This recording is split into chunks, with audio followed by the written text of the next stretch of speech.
सबैमा नमस्कार। आजको नयाँ भिडियोमा तपाईँहरूलाई स्वागत छ। आज चाहिँ म त्यसरी यात्राकै क्रममा अननोन ठाउँमा जाँदैछु। यसरी नामै थाहा छैन, यसरी अगाडि बढिरहेको छु।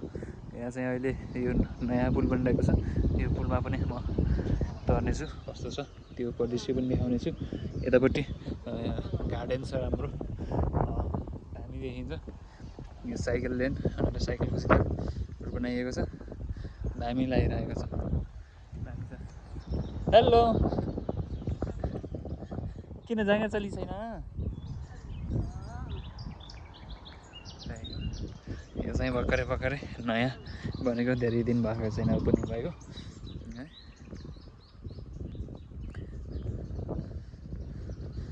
यसरी डस्टबिन पनि यति दामी बनाइदियो। यसरी बस्ने ठाउँ होइन। यसरी र फाइनल्ली हामी चाहिँ नयाँ पुल तरियो। पुरा नयाँ काठको रहेछ। बाहिरी सेफ्टीहरू चाहिँ फलामको बनाएको छ। अनि यसरी पुरै काठ राखेर बनाएको छ। यो पुरा काठ हो। यसरी देख्न सकिन्छ बाहिर ब्याकग्राउन्डमा यहाँको सुन्दर परिदृश्य। यो तलबाट हेर्ने भने चाहिँ चङचङ खोलाको आवाज आउँछ तलपट्टि चाहिँ होइन। वा सानो मिनी वहाँ देखियो। यसरी ट्रेन आयो। यतिले पुनरै ट्रेन आइछ। वहाँ यसरी चलिरहेको छ।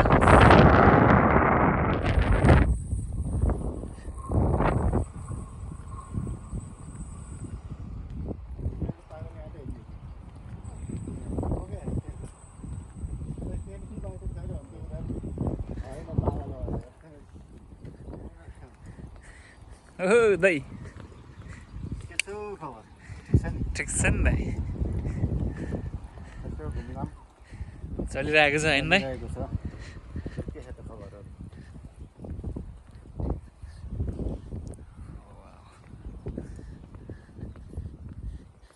यतिको सुविधा भएपछि चाहिँ यसरी त्यो पुलबाट घुमेर आउनुपर्ने अवस्था चाहिँ दूर भयो।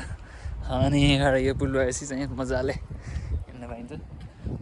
खोला कलर त अर्कै भयो त। धमिलो कस्तो धमिलो अर्कै कलर भएछ।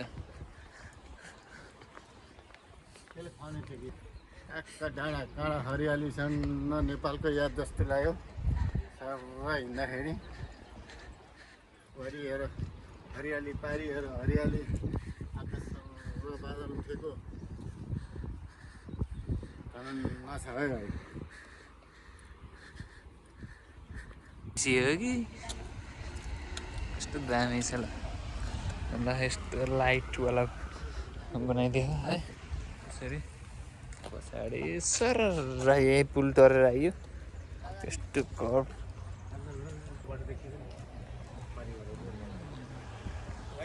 दाइ मोल दाउरा चपेर डड्याङ्ग पारिदियो। यस्तो छ ल।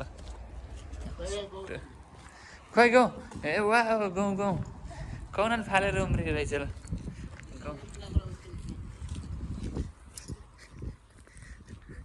यस्तो दामी खुलिरहेको कि मौसम त छोड्ने। यस्तो दामी दाइले सम्झाउनु होला। यस्तो दामी फुलहरू छ नि च्याट है।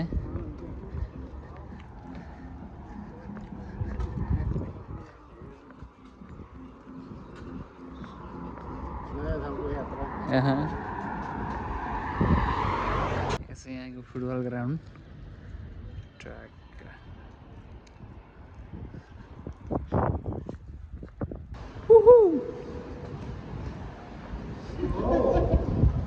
अब कस्तो आउने रहेछ भनेर कि